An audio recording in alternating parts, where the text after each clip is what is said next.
Hey everyone, Froe here, and welcome back to another Let's Play episode. I'm just calmly enjoying the rising sun as we overlook on our beautiful, beautiful world here together.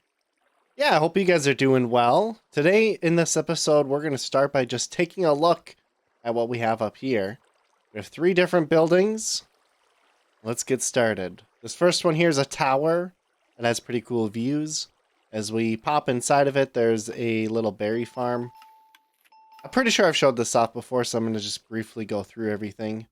Right, and then you go up and there's a little setting area, and up further, right, and there's some places where we laid some tools to rest forever. Ooh, our first shulker shell, that's pretty cool.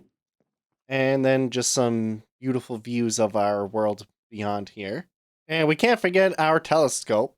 Although it is morning now, so we can't see the stars, right? That's why it's pointed up, because normally we're going to be looking at the night sky with that thing. We're going to look at that building next. This one is just a place that we hold all of our mob heads, right? I think it's just kind of like a display. The building itself is okay. It's not my greatest work ever, but it fills in the skyline and looks decent enough. And there's the red tower you can see. And then the third building up here is this thing right here. Definitely my favorite of the 3 buildings up here. And the whole purpose of this building itself is just as like a museum to hold all of the different types of plants you can get up until, I don't know, like 1.19 of Minecraft or whenever I built this thing. But I'm pretty sure every single type of plant is in this room here at that point in the game. And I got a little flower. Basic room there. Down here is all new stuff, right? So the whole point of the basement of this building was to be a kelp farm. And so since last episode till now, I've been working hard on getting that all prepared. So we have like this giant kelp farm built. Here's just an example of it. I think this one stretches off 25 blocks that direction, and I think it's double layered as well. And then there's another one running parallel here. Right? These are the most recent additions. If we go down here, I think these ones are 16 blocks long and again are doubled up. Right, so they're stacked on top of each other. Then there's another one squeezed in back there. And then there's a bunch of them beneath our feet here as well that run for like another 50 blocks. So in total, I think we are growing like 400 or 500 kelp at any given time. And all of that stuff is feeding into this chest here, which I guess is currently empty because I've been running this a while. Right, and then it feeds into that minecart, hopper minecart, which eventually feeds into here, right, which cooks the kelp. And then as the kelp gets cooked, right, it becomes dried kelp, and then it's filtered off to an auto crafter, which then resupplies the smokers here so that there's infinite fuel. I never have to worry about them running out as long as we have enough kelp in the system. I did come across a situation where the minecart was just running even though there was nothing inside of it. So now we have a bit of a smart system here. It will turn off if there's not enough kelp in the chest here. And then once there's enough kelp, it will set a 5-minute timer and run for up to 5 minutes or longer, depending on how much kelp is in here. And yeah, I'm pretty happy with the overall design. I'm sure there's better designs out there, but this one is mine. I created it all myself. It's my own, my precious. Actually, it's not true. I didn't fully design it myself. The kelp farm I just stole from some video online. I'm sure there's a lot of different designs for it, but it's the most basic one that's pretty much infinitely expandable. And I have anywhere you dig around here, you're going to find kelp farms. Last night, I was just thinking, you know what? I should build more kelp farm over here as well. Because it is the biggest limitation we have to making it run forever. Actually, what is this? Whoa! Oh, okay. I just fell into the kelp farm. That could be a problem. Uh-oh. That's right. Yeah, this is where some of the kelp farms from higher up in the mountain kind of can join together. Wow, this is going to be a mess to get out of. But as I was saying, growing the actual kelp is the biggest limitation. And although this part of the design I kind of just stole from other people, everything else about this contraption is my own original thoughts. Right? The smoker's automatically smoking, and then automatically crafting the kelp blocks, and then returning the kelp blocks into the smoker so that we have kind of a cyclical fuel system. And then any additional kelp blocks that aren't needed for fuel get plumbed up to here, where we have a shulker box loading system. And so if I'm very careful with this, technically I'm not supposed to open this once the design is done, but these are all of the kelp blocks, since I built the farm, that were not needed to actually keep the thing running. Right, so these are the excess profits from our machine here. And yeah, I would say this room here is basically done. We need to add a map there. That's why I kind of left that space open. And I don't know, probably fit in some minor details along the way. It's a pretty plain Jane room, but also there's nothing wrong with that. We can always come back and fix it up. This room, however, is still a big work in progress. Right? I've picked out a kind of style to work with. It's going to be different than up above. But other than that, we haven't actually really completed anything. And I'm not sure if I want to add even more kelp farms or not. I have used up a lot of resources on just this. And to be quite frank, I don't really have a need for all this kelp. So probably just going to leave it as is. But it's one of those builds that have been on our to-do list for many, many years now. So it's nice to be able to knock it off eventually here. I think our goal is to finish decorating that bottom room. And then we can knock this kelp farm sign off. I did take the phoenix statue off and added it to the book here, because we completed that last episode. And I don't think I ever got a good shot of it from the bridge here. Still not sure on the beak. You know, that little copper beak right there. I don't know if we should have that or not. But the rest of it looks pretty darn cool in my opinion. Yeah, I'm going to get some of my building materials put together here, and we can start actually working on decorating this thing. I think I want to use bamboo, sulfur, sandstone, basic blocks like that I've used elsewhere in the world. And then also, there's an on-off switch here, so I can turn it on and off. Not the whole farm, just the furnace minecart portion. And if I turn it off there, now it's no longer running.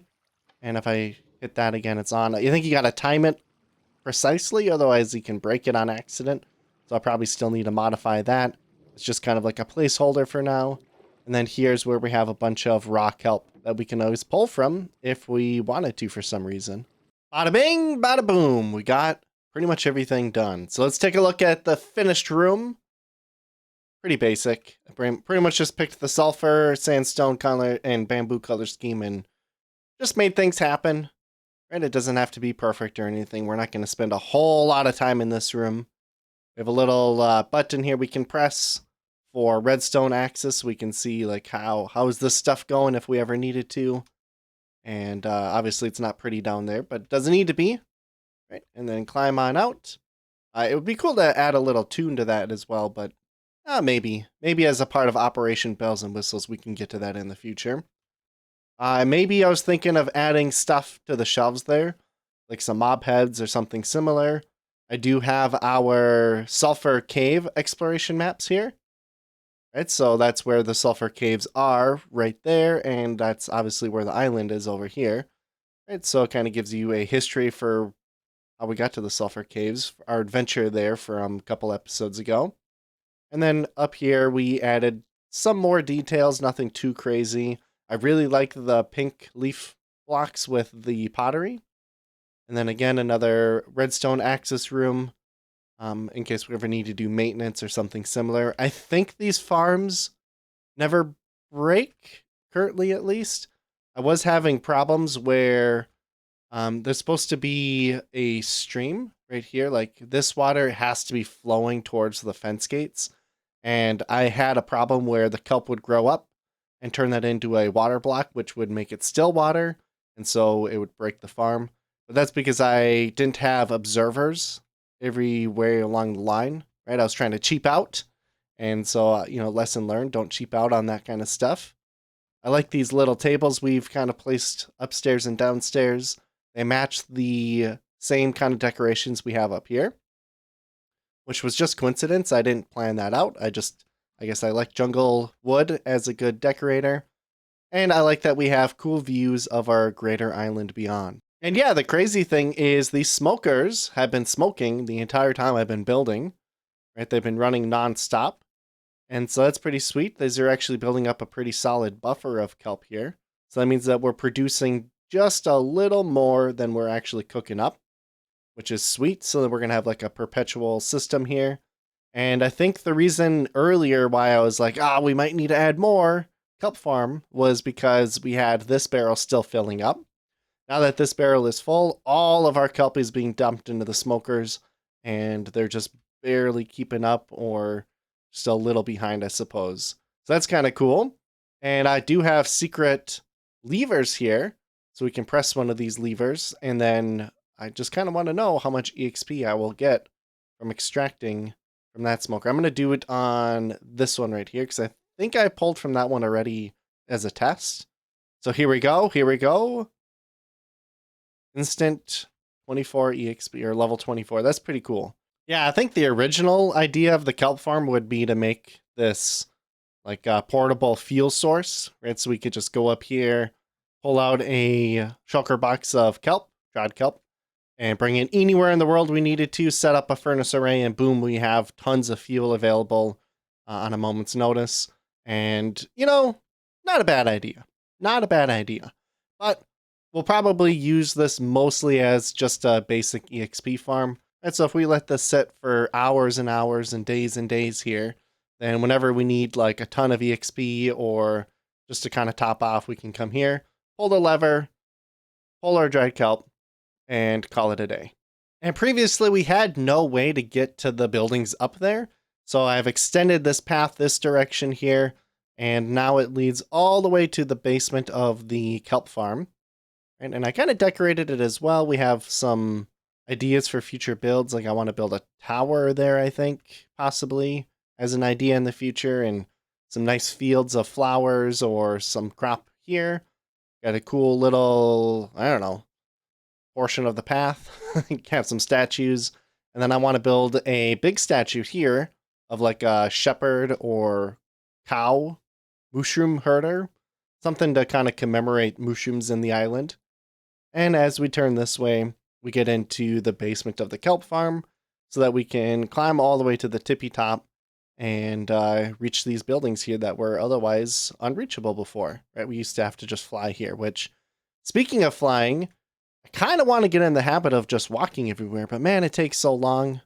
Electras are so convenient to be able to just rocket off. But I feel like I build my world for walking around in, and so I kind of missed out on that. What do you guys think?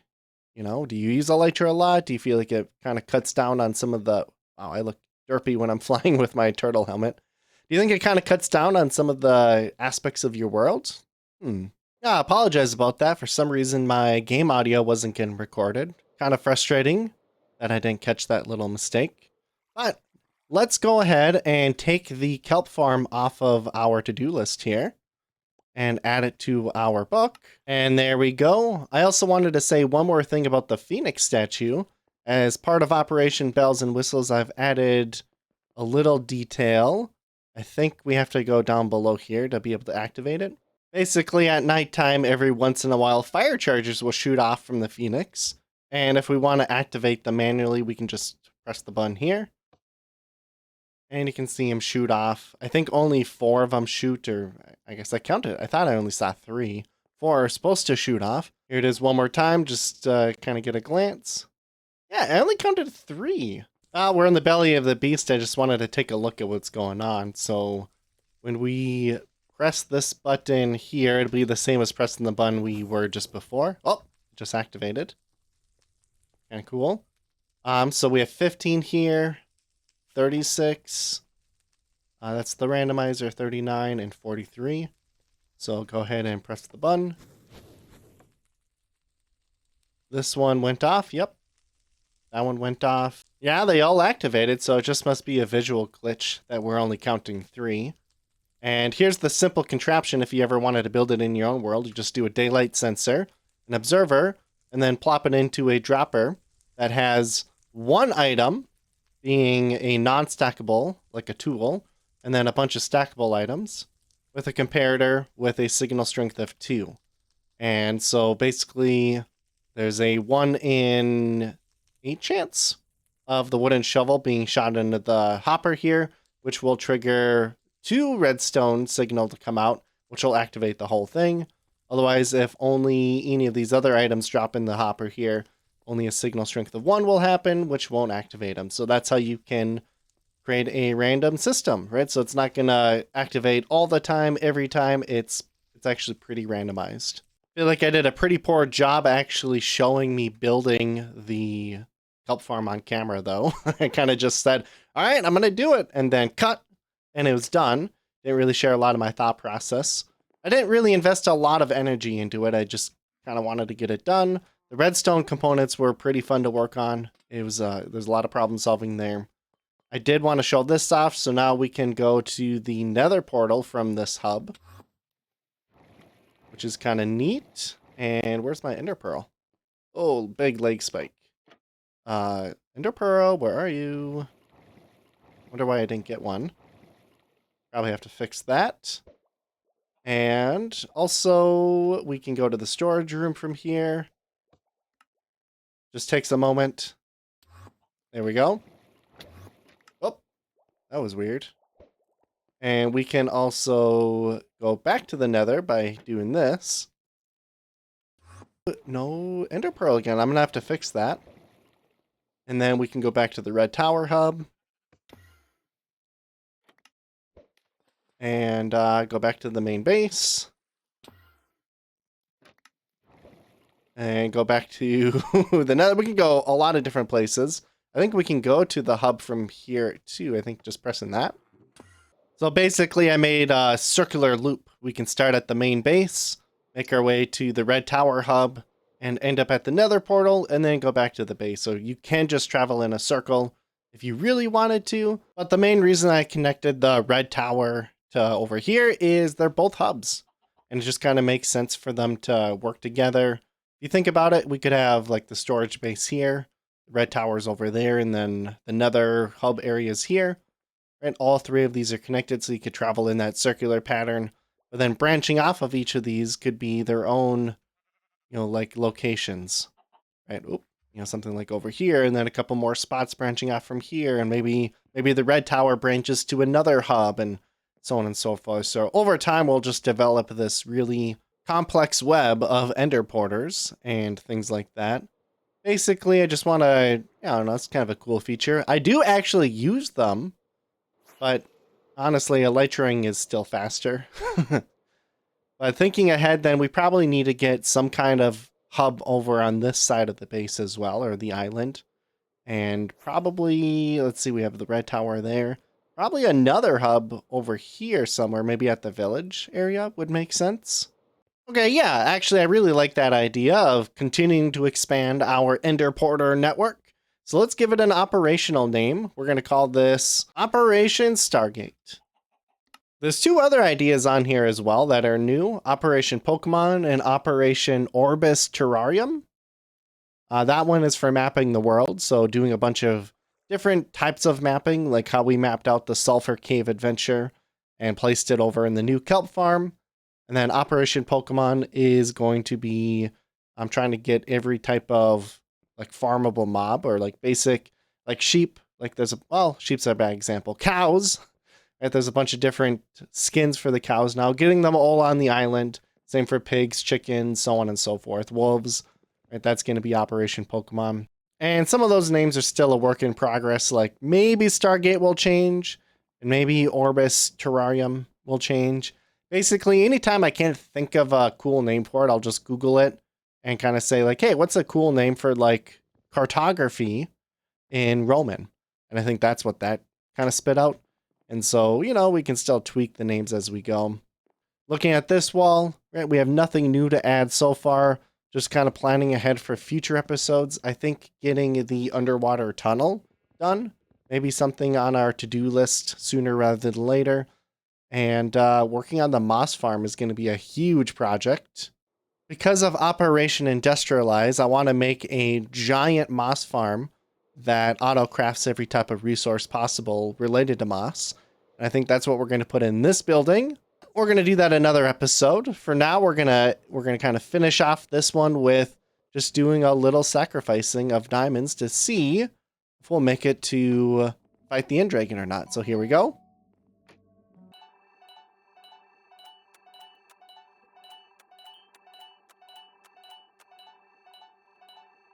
And we didn't get it this time either, which is fine. I'm hoping it takes, like 5-10 episodes. I want to really burn through our diamond supply, trying to earn our right to fight the Ender Dragon. And I'm thinking maybe I'll add a data pack that makes the fight more intense as well. What do you guys think of that idea? Let me know. But I want to say thank you for watching, and I hope you guys have a nice one. Until next time, bye-bye.